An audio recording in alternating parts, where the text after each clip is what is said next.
Hello. তো guys ব্লগটা শুরু করছি এখান থেকে। তো গাইজ আমি রানাঘাট স্টেশন চলে এসেছি ফুলিয়া যাওয়ার জন্য, টিকিট কেটে নিয়েছি। তো আমার ট্রেনও চলে এসেছে, আমি ট্রেনে উঠে পড়েছি। তো এবার ট্রেনে করে ফুলিয়া স্টেশন চলে এসেছি। তো এবার যাবো আমরা ঘুরতে, গোলুকে নিতে চলে এসেছি আমি। তো আমরা কোথায় ঘুরতে যাবো গোলুর কাছ থেকে শুনে নাও। Hello guys, welcome to our channel Dolly Gautam vlogs. তো গাইস, আজকে তোমাদের জন্য আমি একটা ব্লগ নিয়ে চলে এসেছি। আজকে আমরা যাচ্ছি কালনা 108টা মন্দিরে ঘুরতে। আমরা ও আগে এসছে রানাঘাটের থেকে, তো আমাকে নিয়ে ফুলিয়া থেকে এখন আমরা টোটো করে যাচ্ছি কালনাঘাটে। তো চলো যাওয়া যাক, আর তোমরা সিনেম্যাটিক শট এনজয় করো।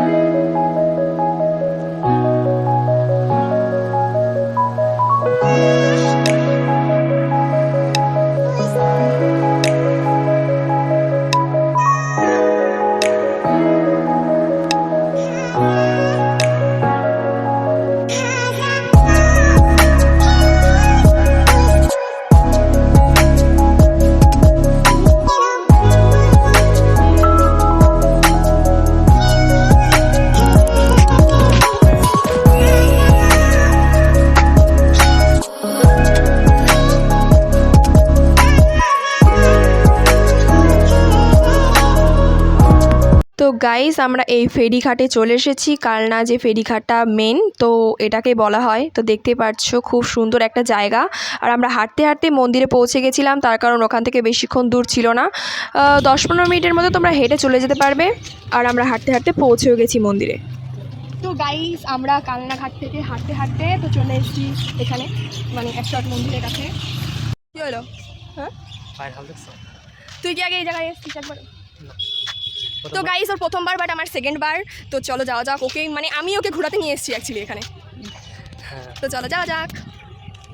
সো গাইস, মন্দিরের ভেতরে ঢুকতে অনেক লোক ছিল, বাট এখানে সবাই আর কি ফটো তুলছিল। কিন্তু আমি যখন আগের বার এসেছিলাম তখন ফটো তুলতে অ্যালাউড ছিল, কিন্তু এখন আবার সিকিউরিটি গার্ড আজকে জানি না কেন আমাদেরকে ফটো তুলতে দিচ্ছিল না এবং ভিডিও করতে দিচ্ছিল না। ফটোটা অ্যালাউড হলেও ভিডিও অ্যালাউড ছিল না। তারপরেও আমরা লুকিয়ে লুকিয়ে তোমাদের জন্য ভিডিও করে নিয়ে এসেছি, যেটা তোমরা এই মাধ্যমে দেখতে পাচ্ছ।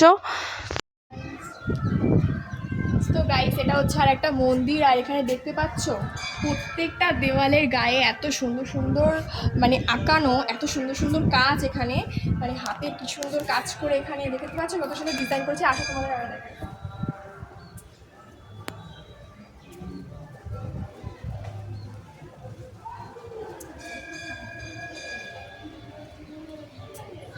এই দেখো গাইস। তো গাইজ এখানে শুনেছি 108টা শিব মন্দির আছে, তো সাথেও বেশি শিব মন্দির আমরা দেখে ফেলেছি। তো গাইস, এর আগে আমরা যে মন্দিরটা দেখে আসলাম সেই মন্দিরটা শুধু শিব ঠাকুরের ছিল না, ওটা ছিল অন্য, মানে ধরো কৃষ্ণ ঠাকুর রিলেটেড, গৌরনীতা টাইপ কিছু একটা ছিল। আমি অত দেখতে পাইনি কারণ ওটা বন্ধ ছিল। আর এইখানে ছিল, এটা ছিল খুবই বড় একটা লিঙ্গ শিব ঠাকুরের। আর এই মন্দিরটাও কিন্তু দারুণ কাজ, তোমরা আসলেই দেখতে পারবে সামনে থেকে। আর এই মন্দিরটাও দেখতে পাচ্ছ খুবই সুন্দর কাজ। এটা বন্ধ ছিল, এটা মানে 4টের দিকে খোলে আবার, তো এটা বন্ধ ছিল। তো গাইস, এটা হচ্ছে আর একটা মন্দির। এখন 4টের দিকে এই মন্দিরটা খুলবে, তো এখন বন্ধ হয়ে গেছে। তো মনে হয় 12টা কি 1টার দিকে এটা বন্ধ হয়ে যায়। তো আমরা তো মোটামুটি এখন বাজে হলো 3:18, তো তার জন্য বন্ধ হয়ে গেছে। 4টের দিকে এটা আবার খুলবে। তো তোমরা 4টের দিকে যদি লেট করে বিকেলবেলা ঘুরতে আসো তাহলে 4টের দিকে আসতে পারো, আর যদি 12টার আগে আসো তাহলে তো তোমাদের দেখতেই পাবে। তো এটা হচ্ছে আর একটা মন্দির, দেখি দে।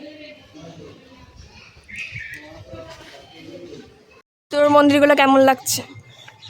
ভালো।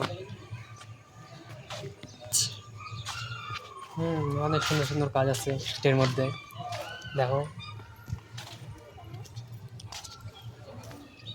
তো গাইস, এরিয়াটা বেশ ভালোই বড় ছিল, আর হাঁটতে হাঁটতে আমাদের সত্যি গরম ধরে গেছিলো। তার জন্য ভাবলাম একটু কুলফি খেয়ে নিই আর ঠান্ডা ঠান্ডা হয়ে যায়। তো আমি আরও একটা কুলফি খেয়ে নিলাম। এখানে পাশে অনেক ধরনের দোকান পাওয়া যায়, আর এখানে যেসব দোকানগুলো পাওয়া যায় সবই আর কি নিরামিষ। আর মানে যেহেতু শিব ঠাকুরে অনেকে পুজো দিতে আসে, তার জন্য এখানে সবই নিরামিষ। আর এই দেখতে পাচ্ছ 108টা মন্দির, যেটা ভেতরেও রয়েছে আর বাইরেও রয়েছে। বাইরেরটা একটু বড় এরিয়া, আর মাঝখানে 4টে না 3টে মতো রাস্তা আছে, যেটা প্রহর বোঝায়। যারা প্রহর হিসাবে জল ঢালতে যায় তারা অবশ্যই বুঝতে পারবে যে প্রহর ব্যাপারটা কীরকম। তো ওই প্রহর আন্দাজে সবাই জল ঢালতে যায়। তো দেন আমি আর ও ওই ভেতরে বাইরে যে শিব ঠাকুরগুলো ছিল সেগুলো নমস্কার করে তারপর হচ্ছে ঘুরলাম চারপাশটা, সব মন্দিরগুলো মানে সবগুলো দেখেছিলাম। কিন্তু ভেতরে যে ঠাকুরগুলো ছিল শিবলিঙ্গগুলো সেগুলো আর কি সাদা ছিল, আর বাইরে যে শিবলিঙ্গ ছিল সেগুলো একটা সাদা আর একটা কালো করে ছিল। দেন তারপর আমরা সব কিছু ঘুরে বাইরে চলে আসলাম। তো ঘুরতে ঘুরতে আমাদের খিদে পেয়ে গেছিলো ভীষণ, তার জন্য আমরা পাপড়ি চাট খেয়ে নিলাম। তো ওখানে 40 টাকা প্লেট নিয়েছিল পাপড়ি চাট। তো গাইজ খাওয়া দাওয়া করে তারপর আমরা চলে এসেছি আবার ঘাটে, স্টিমার করে পার হয়ে গেছি। তো গাইজ আমরা এখন খাবো ভুট্টা, ভুট্টা খেয়ে চলে যাবো বাড়ি।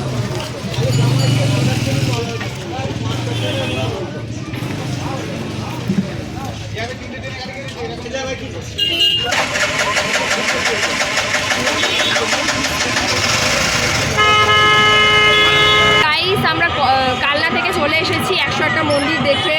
তো আগে বল তোর কেমন লাগলো ঘুরে? ভালো, অবশ্যই ভালো, তোমরাও যেতে পারো। কম পয়সার মধ্যে অনেক সুন্দর একটা মন্দির, এভাবে ধর। তো তারপর যেটা বলবো, যদি ভিডিও ভালো লাগে অবশ্যই লাইক কমেন্ট শেয়ার করে দেবে, চ্যানেলটাকে অবশ্যই সাবস্ক্রাইব করে দেবে। আর ও আমাকে এখন দিয়ে বাড়ি চলে যাবে। তো যারা ফেসবুক থেকে দেখছো তারা অবশ্যই পেজটাকে ফলো করে লাইক করে দিও। তো